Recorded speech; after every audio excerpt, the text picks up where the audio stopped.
Brought to you by Agilus Diagnostics. Health test की बात आती है तो मैं भरोसा करता हूँ India largest diagnostics company Agilus Diagnostics. खुद को टेस्ट करते रहो। यहाँ मंच पर बैठे आम आदमी पार्टी के सभी वरिष्ठ नेतागण, दिल्ली के अलग अलग हिस्सों से आए भाइयों, बहनों, बुजुर्गों, सबको मेरा नमस्कार, सबको मेरा प्रणाम और आप सबको बहुत बहुत धन्यवाद कि इतनी तपती हुई गर्मी में दिल्ली के अलग अलग हिस्सों से यहां आप अरविंद केजरीवाल जी को सुनने आए हैं, उनकी जनता की अदालत में आए हैं। बहुत बहुत धन्यवाद। आप दिल्ली के अलग अलग हिस्सों से आए हैं। मैं आप सबको याद कराना चाहूंगी कि 10 साल पहले की दिल्ली कैसे होती थी। 10 साल पहले की दिल्ली में इस तपती हुई गर्मी में लंबे लंबे पावर कट लगा करते थे। 2015 में अरविंद केजरीवाल जी की सरकार बनने से पहले 2014 तक की गर्मी में 8-8 घंटे के पावर कट दिल्ली में लगा करते थे। लंबे लंबे पावर कट लगने के बावजूद महंगे महंगे बिजली के बिल आया करते थे और एक सामान्य मिडिल क्लास का परिवार सोचता था कि बिजली का बिल देने के लिए घर का कोई और खर्चा काटना पड़ेगा, बिजली बिल देने के पैसे नहीं होते थे एक आम परिवार के पास। कच्ची कॉलोनियों में, झुग्गी झोपड़ियों में महिलाओं को घंटों तक पानी के टैंकर के इंतजार में खड़ा होना पड़ता था। हाथ में एक कनस्तर लेके पानी के टैंकर का इंतजार करती थी। पानी की पाइपलाइन नहीं होती थी कच्ची कॉलोनियों में और झुग्गी झोपड़ियों में। सरकारी स्कूलों का जो हाल होता था, जहां आम परिवारों के, गरीब परिवारों के बच्चे जाते थे, स्कूल के अंदर घुसिए तो सबसे पहले टॉयलेट की बदबू आती थी। ऐसे होते थे दिल्ली के सरकारी स्कूल। ना बैठने के लिए टेबल कुर्सी होती थी, ना ब्लैक बोर्ड होता था, ना पंखा होता था, ना पीने को पानी होता था, ना पढ़ाने के लिए टीचर होते थे। ये था 10 साल पहले दिल्ली के सरकारी स्कूलों का हाल। परिवार में कोई एक व्यक्ति बीमार हो जाए तो सरकारी अस्पताल इतने बदहाल होते थे कि कोई अपने परिवार के सदस्य को लेके जाना नहीं चाहता था।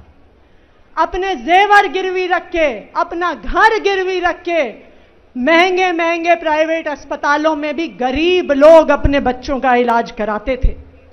जो कच्ची कॉलोनियों में रहते थे, कच्ची कॉलोनियां नर्क से कम नहीं होती थी। ना सड़क थी, ना पानी था, ना सीवर था, ना नाली थी। दिल्ली के लोग परेशान थे। वो नेताओं से परेशान थे क्योंकि वो देखते थे कि नेता आते हैं, नेता जाते हैं, पार्टियां आती हैं, पार्टियां जाती हैं, लेकिन एक आम आदमी की जिंदगी में कोई बदलाव नहीं आता। उनकी जिंदगी संघर्ष से भरी रहती है। लेकिन 2015 में दिल्ली में एक चमत्कार हो गया। 2015 में दिल्ली वालों ने अपने बेटे, अपने भाई, आम आदमी की आवाज उठाने वाले अरविंद केजरीवाल जी को दिल्ली का मुख्यमंत्री बनाया। प्रचंड बहुमत से दिल्ली का मुख्यमंत्री बनाया। यह दिल्ली वालों ने 2015 में चमत्कार कर दिया। अरविंद केजरीवाल एक वो व्यक्ति थे जो एक आम आदमी का दर्द समझते थे, एक आम महिला की परेशानी समझते थे, एक आम परिवार की समस्या समझते थे। और अरविंद केजरीवाल वो व्यक्ति थे जिन्होंने एक एक करके दिल्ली वालों की समस्याओं का समाधान करना शुरू किया। उन्होंने 10 सालों में दिल्ली में रहने वाले लोगों की जिंदगी बदल दी। वो काम करके दिखा दिए जो बाकी पार्टियां, बाकी सरकारें 75 साल में नहीं कर पाई थी। दिल्ली अब वो इकलौता राज्य है जहां पे तपती हुई गर्मी में भी 24 घंटे बिजली आती है और 24 घंटे बिजली आने के बाद भी बिजली का बिल 0 आता है। यह है अरविंद केजरीवाल की दिल्ली, यह है अरविंद केजरीवाल का काम। दिल्ली वो इकलौता राज्य है जहां पे सरकारी स्कूलों ने प्राइवेट स्कूलों को पीछे छोड़ दिया है, जहां माता पिता अपने बच्चों को प्राइवेट स्कूल से निकाल निकाल कर सरकारी स्कूलों में एडमिशन करवाते हैं। ये है अरविंद केजरीवाल की दिल्ली, ये है अरविंद केजरीवाल जी की सरकार। दिल्ली एक इकलौता राज्य है जहां पे सरकारी अस्पताल में, जहां पे मोहल्ला क्लिनिक में चाहे 500 रुपए का इलाज कराना हो, चाहे 50 लाख रुपए का इलाज कराना हो, शानदार इलाज होगा, बिल्कुल फ्री इलाज होगा, किसी भी दिल्ली वाले को एक पैसा नहीं खर्च करना पड़ेगा। अरविंद केजरीवाल जी ने 10 साल में 10,000 किलोमीटर पानी की लाइन डलवाई, कच्ची कॉलोनियों में 4,200 किलोमीटर सीवर की लाइन डलवाई, कच्ची कॉलोनियों में 5,000 किलोमीटर से ज्यादा सड़कें बनवाई, अपनी बहनों को फ्री बस यात्रा करवाई। आज 11 लाख महिलाएं रोज अरविंद केजरीवाल जी की वजह से डीटीसी बसों में बस यात्रा करती हैं, स्कूल जाती हैं, कॉलेज जाती हैं, नौकरी पे काम करने को जाती हैं, सिर्फ अपने भाई अरविंद केजरीवाल जी की वजह से। जो काम पिछले 10 साल से अरविंद केजरीवाल जी ने किया, भारतीय जनता पार्टी उससे परेशान हो गई। एक तरफ अरविंद केजरीवाल जी हैं जो दिल्ली के गरीबों के लिए काम करते हैं, आम लोगों के लिए काम करते हैं, और दूसरी तरफ भारतीय जनता पार्टी है जो गरीब विरोधी पार्टी है, गरीबों को परेशान करने का काम करती है। आप देखने जाइए, पिछले कुछ साल में दिल्ली के हर हिस्से में भारतीय जनता पार्टी की केंद्र सरकार एक एक करके झुग्गियां तोड़ रही है, गरीबों को बेघर कर रही है। आप देखने जाइए किस तरह से भारतीय जनता पार्टी ने पिछले 6 महीने से बुजुर्गों की पेंशन रोक दी।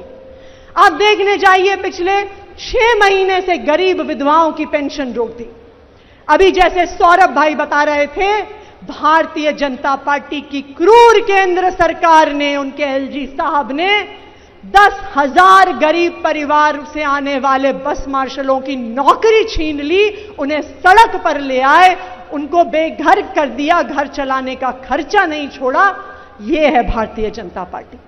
हमने पिछले कुछ दिनों में देखा कि पहले भारतीय जनता पार्टी गरीब लोगों को, बस मार्शलों को नौकरी से निकालती है और उसके बाद उनको बरगलाती है, उनकी गंदी रंग के साथ गंदी राजनीति करती है।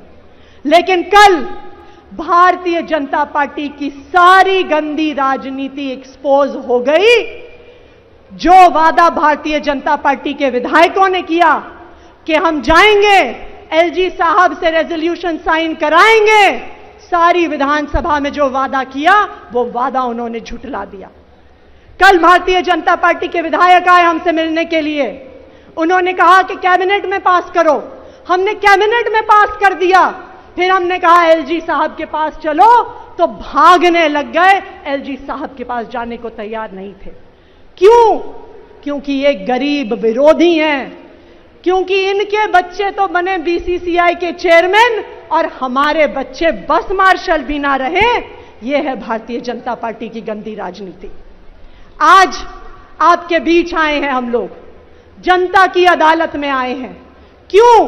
क्योंकि भारतीय जनता पार्टी ने अरविंद केजरीवाल जी के खिलाफ, आम आदमी पार्टी के खिलाफ संघर्ष किया। हमारे नेताओं को जेल में डाला, हमारे मंत्रियों को जेल में डाला, हमारे मुख्यमंत्री को जेल में डाला। जब अरविंद केजरीवाल जी की जमानत हुई तो सुप्रीम कोर्ट ने केंद्र सरकार के मुंह पे तमाचा मारा। कोई और नेता होता तो 2 मिनट नहीं सोचता मुख्यमंत्री की कुर्सी पे बैठने के बारे में, लेकिन अरविंद केजरीवाल जी ने कहा कि मुझे सिर्फ अदालत का फैसला नहीं चाहिए, मुझे दिल्ली की जनता का भरोसा चाहिए, मुझे दिल्ली की जनता का फैसला चाहिए। और अब मैं मुख्यमंत्री की कुर्सी पे तभी बैठूंगा जब दिल्ली की जनता मुझ पे भरोसा दिखाएगी, जब दिल्ली की जनता मेरी ईमानदारी पे भरोसा दिखाएगी। तो क्या दिल्ली वाले आने वाले चुनाव में अरविंद केजरीवाल जी को फिर से मुख्यमंत्री की कुर्सी पे बैठाने के लिए तैयार हैं? तैयार हैं? पीछे वाले भी अपने हाथ खड़े करके दिखाइए।